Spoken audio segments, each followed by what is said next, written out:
गाडी बनवायचा शौक असतोय. हे बघा भावान गाडी बनवली. यो भाऊ आहे. कोणाची गाडी आहे? ह्याची आहे बघा. याची गाडी कोणाची गाडी आहे सांगा ना झालं, पण गाडी बनवली कशी बघा फक्त. हे बघा कसा आहे बंडा कसा आहे बंडा. आणि इकडे बघा किंग ऑफ गडिंग्लज. आणि खाली बघा नो गर्ल्स नॉट अलाउड.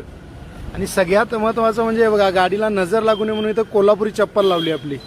आणि सगळ्यात अजून एक आवडलं, गाडीचा कलर बिलर त्यांनी शायनिंग केलं ती गोष्ट वेगळीच. इथं वरती इन्स्टा ID मेन्शन केली आहे. आणि सगळ्यात हे बघा फायर एक्सटिंग्विशर. त्याला 4 व्हीलरला कोण ठेवत नाहीत मर्दानो, आणि ह्याने ठेवलंय. आणि गाडीची चावी बघा, चावी जरा 4 व्हीलरच्या चावीसारखी गोंडा बिंडा लावला एकदम झकास. आणि हे बघा पेट्रोलचा नॉब, जहाजाचं कसं हे असतंय स्टेरिंग तसं आहे. आणि क्रोम मध्ये गाडी एकदम एवढी भारी मॉडिफाय केली आहे. एक नंबर गाडी केली आहे भावान. गाडी बघा नुसतं. आणि इथं आहे बघा भाला फेकणारा एक लोगो लावलाय. गाडी एकच नंबर केली आहे भावानं. खाली वैयक्तिक एक नंबर भावा. गाडी भारी केलं असतं, एक नंबर गाडी केलं असतं.